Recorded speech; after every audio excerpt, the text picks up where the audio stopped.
Story 1. I have been a truck driver for nearly 15 years. What I am about to share happened back in 2017, during one of my overnight trips. I was hauling a load through the Mojave Desert in California, heading toward Arizona.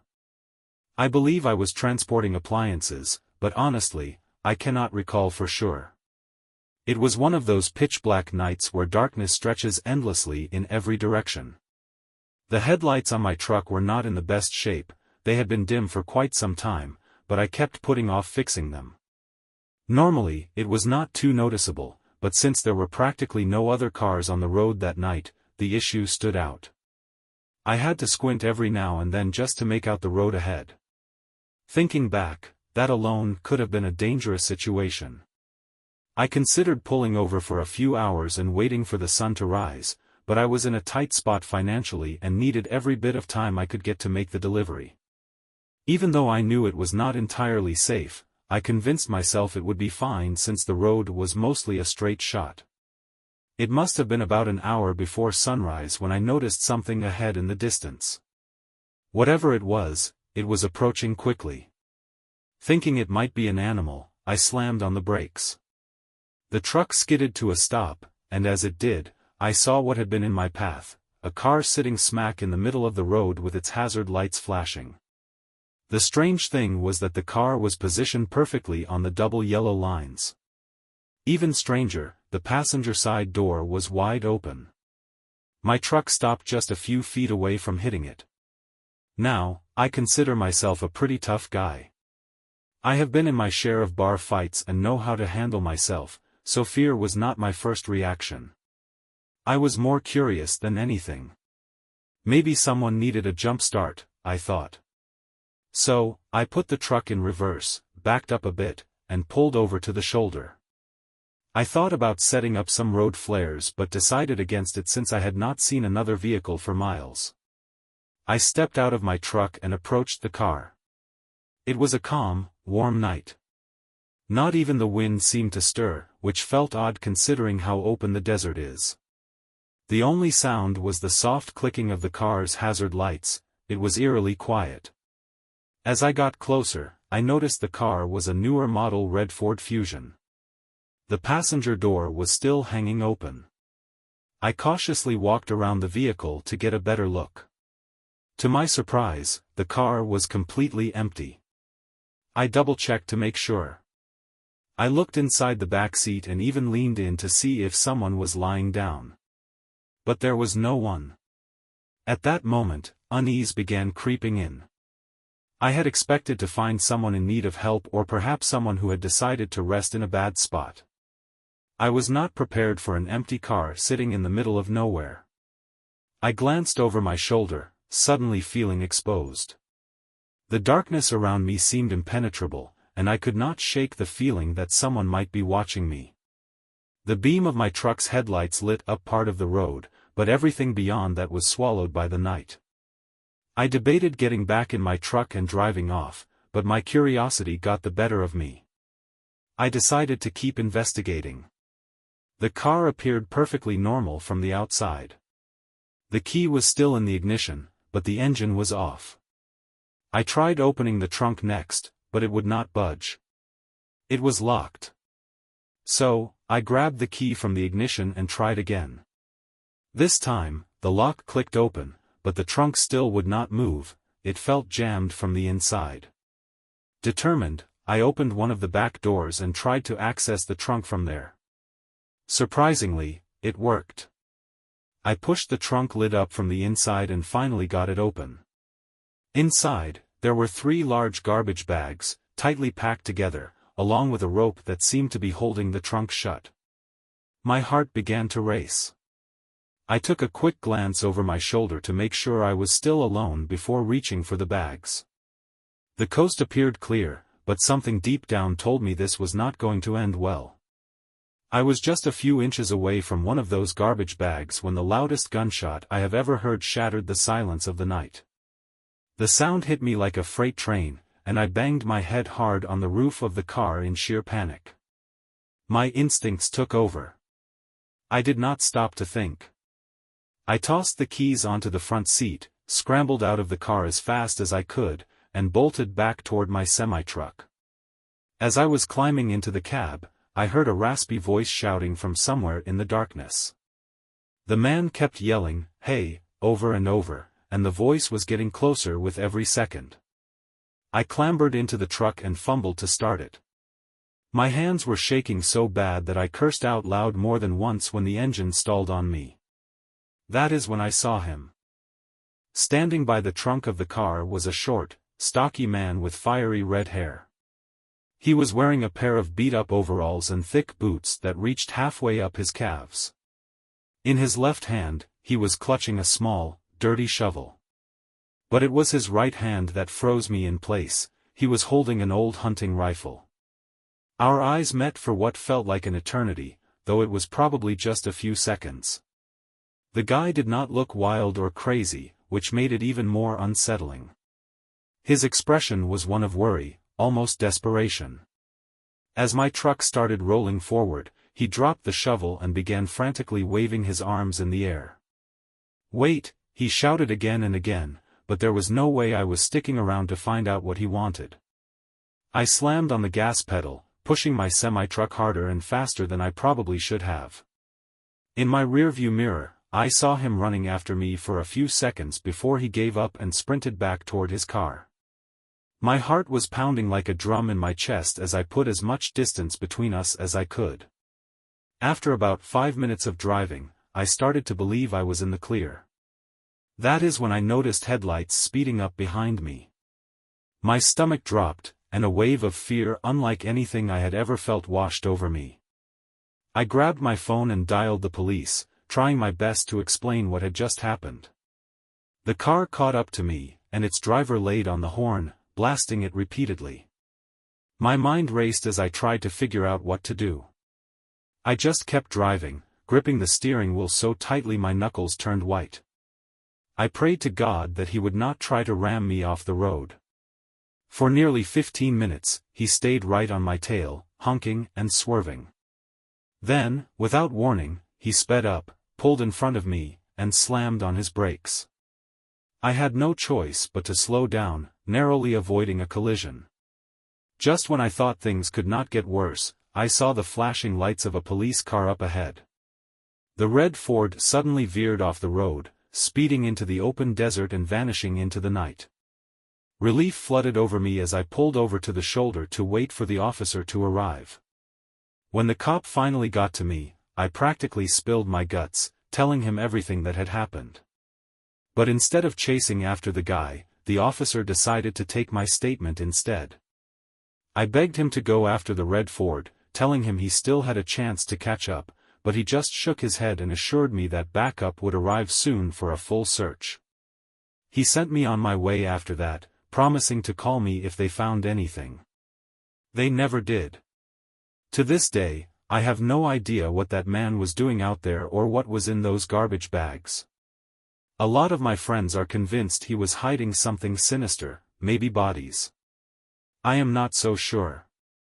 The shovel he had was way too small for digging graves, and the bag seemed too tiny for anything like that. I tell myself he was burying an animal, maybe a diseased dog or a venomous snake. It is the only way I can keep from going crazy thinking about it. Whatever the case, that night left a permanent mark on me. I still get uneasy whenever I have to drive through deserts in the dead of night. Story 2. You have probably seen some of those modern videos online where truck drivers share their daily routines and give tips to others in the industry. Or maybe you have not. As someone younger in this field, every time I open TikTok or YouTube Shorts, it feels like that is all I see. I will not go too deep into my past, but I had to leave a very respected university for personal reasons. People often tell me I could have done something better with my life, but honestly, trucking is not a bad career. I have been driving deliveries for just over 2 years now. Sure, the long hours can wear you down, but the job itself is solid. The real challenge is handling the isolation. You do not truly understand how it gets to you until you experience it. Here is my advice: deal with whatever personal struggles or inner demons you might have before taking this job, because those quiet hours on the road will bring them all out. I learned this the hard way. This story takes place about 3 months after I got hired by my first company. I was as green as they come in this line of work. That night, I was driving from southern New Jersey to Lafayette, Indiana, a 12-hour trip. Now, 12 hours of driving might not sound too crazy, but let me add some context. I had just wrapped up an 8-hour run right before this. I was pushing myself to get deliveries done as quickly as possible, so I decided to drive straight through the night. If all went well, I would reach Lafayette around 3 in the morning. At first, things were smooth. The highway was empty, which let me push the truck a little harder than usual. But about halfway through the drive, I reached down for a Red Bull and realized I was out. Of course, I had forgotten to restock after my last run. Frustrated, I smacked the dashboard a couple of times and let out a groan. I hated stopping mid-drive, but I knew I had no choice. Either pull over to get something to keep me awake or risk falling asleep at the wheel. Both options felt equally miserable at the time. Reluctantly, I pulled off at the next place I saw. I had no idea where I was, somewhere in Ohio, maybe. As I pulled in, I realized it was not even a proper service stop. It was an old, run-down gas station with what looked like a repurposed convenience store. The whole place had a weird vibe. Thankfully, I spotted another store a little further down the road and figured I could check this one out quickly before heading there. I parked my truck and walked over to the building. I assumed one of two things would happen: either the place was open, or the door would be locked. Simple enough. So imagine my surprise when the door creaked open into complete darkness. The store was pitch black inside. I paused, unsure whether to leave or step inside, but curiosity got the better of me. I thought maybe I would get lucky and find some snacks or drinks left behind. As my eyes adjusted to the dark, I noticed a faint glow in the corner of the room. It seemed to be coming from a back room, so I moved toward it. I pushed the door open slowly and found a refrigerator plugged in against the wall. I thought I had hit the jackpot. But when I opened it, the fridge was completely empty, no shelves, no drinks, nothing. The whole thing had been gutted. As I was shutting the door, I heard a noise from the main room. It sounded like something had fallen. I froze for what felt like 10 seconds, trying to figure out if I had imagined it. There was no way. Slowly, I stepped back into the main area, scanning the room. Nothing. I thought about looking around more, but I had no time for this nonsense. I walked back to the entrance and practically jogged to the next shop up the road. Thankfully, this one was open. I bought an energy drink, hurried back to my truck, and got on my way. Something about that stop felt completely off. I had an uneasy feeling in my gut, and I knew I needed to get back on the road as fast as possible. Before I pulled out, I took one last look at the abandoned store through my side mirror. That was when I noticed something that made my stomach drop: the door was open. I was absolutely certain I had closed it behind me. It was not my job to figure out what was going on there, though. I started the engine, shifted gears, and merged back onto the highway. The caffeine from the drink started working almost immediately, jolting me out of my exhaustion and into full alertness. As I drove, my mind wandered back to what had just happened. The entire situation felt strange. Sure, an abandoned building in the middle of nowhere was not the weirdest thing I had ever seen, but that refrigerator still made no sense to me. The more I tried to rationalize it, the more confused I got. Eventually, I decided it was not worth overthinking and tried to focus on the road ahead. Then I noticed something that made my blood run cold. In the rearview mirror, I caught sight of movement behind the curtain separating the cab from the sleeper area. At first, I told myself it must have been my imagination, but then I saw it again. The curtain was shifting slightly, almost as if someone was back there. My palms started sweating, and I could feel my pulse pounding in my ears. The air conditioning was off, so there was no reason for the curtain to be moving like that. A terrible thought crossed my mind: someone was in my truck. I felt completely unprepared for this. I did not have any weapons on me, and there was no way I was about to confront whoever, or whatever, might be back there. Doing my best to stay calm, I discreetly pulled out my phone and searched for the nearest police station. The GPS told me it was about 20 minutes away. Those were the longest and most nerve-wracking minutes of my life. Every second, I expected to feel a hand on my shoulder or see someone lunging at me from the back. My brain kept imagining the worst scenarios: someone trying to hijack the truck, hurt me, or worse. Finally, I saw the police station up ahead. I pulled into the parking lot, stopping as close to the building as possible. Heart pounding, I jumped out of the truck and ran inside to get help. Within moments, several officers were outside surrounding my semi. They told me to unlock the back, and as they opened it up, what I saw will haunt me forever. 3 people emerged, 2 men and a woman. They looked homeless, their clothes tattered and filthy, with thin, dirty blankets wrapped around them. One of the men was holding 2 switchblades. They stared at me with an intensity that sent chills down my spine, their eyes dark and full of anger. None of them said a word as the police cuffed them, but the way they glared at me felt like they were trying to burn a hole through my soul. I have no idea how they got into my truck, or what their intentions were. I do not think I will ever know. All I could do was stand there in shock as the police took them away. To this day, I cannot stop wondering what might have happened if I had not noticed the movement in the curtain, or if I had not made it to the police station in time. It is a memory I will carry with me for the rest of my life. Story 3. My name is Jake. I have been driving trucks for various companies for the better part of 15 years. By now, the work has become second nature. Load up the goods, check everything to make sure it is correct, and deliver them to wherever they are supposed to go. We are not paid by the hour, so in this job, efficiency is everything.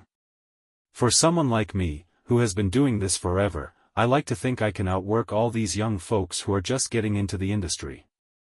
But let me tell you, it is not always a great thing. I often push myself to the edge, running on little to no sleep.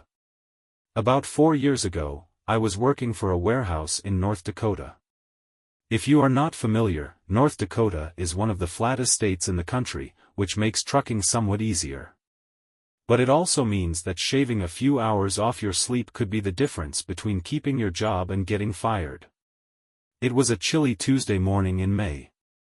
Early in the week usually meant more shipments needed to go out, so that meant more work for me. I had decided to get it all done in one go, mapping my route through Montana without planning to stop for rest. I hit the road a little after lunch, aiming to reach my destination early the next morning. I pushed the semi-truck as much as I could, going maybe a few miles over the speed limit. By the time midnight rolled around, I could barely keep my eyes open. I was only about an hour from my destination, so I told myself to push through.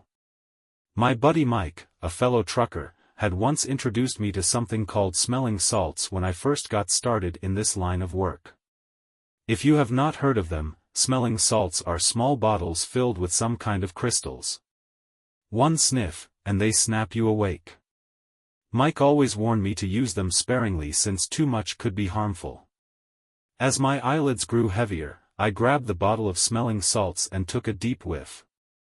It burned my nose, and I jerked my head back as my body reacted to the rush of adrenaline. For a while, it worked. I felt more alert and hoped it would last long enough to finish the drive. About 30 minutes later, I was struggling again. My head started to nod, and the loud noise of my truck veering onto the rumble strip shook me awake. That was it, I had to pull over. But I was out on an empty stretch of highway, with nothing but woods on either side. I slowed the truck down, searching desperately for a safe spot to stop. As I drove at a crawl, my headlights illuminated the road ahead more clearly. That is when I saw it, a purple dress lying right in the middle of the lane. What in the world? I muttered, rubbing my eyes. Was I seeing things? I blinked several times, trying to clear my vision. No, it was real. I drove past it slowly, staring at the dress as my truck rolled by. Looking back, should have realized something was off, but I was too exhausted to think straight. A couple 100 yards further, I spotted a pair of shoes. Now my heart was racing. What is going on here? I whispered to myself, gripping the wheel tighter. My dad, Alan, was a deeply religious man, and I kept his old cross hanging from my rear-view mirror. I clutched it now, silently praying for some kind of protection. As I continued down the road, more clothing appeared, some of it looked like it belonged to children. That was when I knew something was seriously wrong. I slammed on the brakes and brought the truck to a stop. Sitting there in the driver's seat, my hands gripping the wheel, I waited for something to happen. But nothing did. So I did what my gut told me to do. I stepped out of the truck to take a closer look at the clothing. The cold morning air hit me hard, jolting me awake a little. My exhaustion seemed to fade, replaced by a weird mix of curiosity and unease. I approached the pile cautiously, each step making the gravel crunch under my boots. As I got closer, I could see it was definitely children's clothing, shirts, pants, a tiny pair of shoes. Some of it looked like it belonged to boys, some to girls. My heart sank a little. What was all this doing out here? I scanned the dark woods surrounding me, my eyes darting in every direction, but the thick trees blocked any chance of seeing further. Every instinct in me screamed that this could be a setup. My head was on a swivel, ready for something to jump out at me. Deciding it was not worth the risk, I turned back toward the truck, figuring this was none of my business. But just as I was about to climb back in, I heard a crunch off to my left. I froze, whipping my head around toward the sound. My eyes strained to see into the shadows, but I saw nothing. I stood there, heart pounding, waiting. Then, another crunch echoed, this time from the opposite side of the road. That was it, my survival instincts kicked in. I sprinted for the truck, my boots slipping on the gravel as I scrambled into the cab. Just as I slammed the door shut, a high-pitched scream shattered the stillness of the night. It sounded like a child. I froze in place, my heart hammering in my chest. I felt torn. Part of me wanted to turn the truck around and drive as far away as possible. But the other part, the part that could not bear the thought of abandoning some helpless kid, kept me rooted in place. Before I could decide what to do, another scream cut through the air. It sounded almost identical to the first. My hand moved on its own, cranking the ignition. I turned the truck toward the woods where the scream came from and flipped on the high beams. My headlights pierced about 30 yards into the trees, and what they revealed made my blood run cold. There were 3 or 4 people standing there, one of them holding a massive speaker. The moment my lights hit them, they ducked behind the trees, but not before I saw what was happening.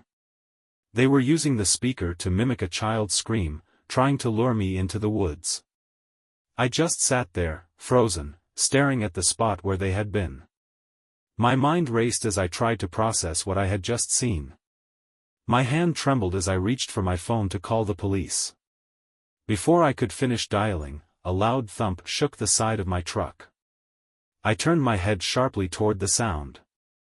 Someone had thrown something at the truck from the other direction. That was enough for me. I threw the truck into gear and slammed my foot on the gas. As I sped down the road, I saw a figure on the opposite side. He shouted something I could not understand and hurled another object at the truck. This time, it hit the passenger side window, cracking the glass. I drove the last hour in complete silence. My hands were gripping the wheel so tight they ached, but I was too terrified to stop. When I finally reached my destination, I delivered the load and collapsed in my sleeper cab. I do not think I have ever slept that hard in my life. I must have been out for 10 hours straight. When I woke up, the first thing I did was call the police. They promised to investigate the area and let me know if they found anything. Looking back, I realized how stupid it was to get out of the truck. I should have just kept driving. But at the time, the thought of ignoring what could have been a child in danger was too much for me to handle. To this day, I have no idea what those people were planning. Were they trying to rob me? Hurt me? Or something worse? I will probably never know. But in all my years of trucking, nothing has ever come close to being as terrifying as that night. Thanks for listening to my story.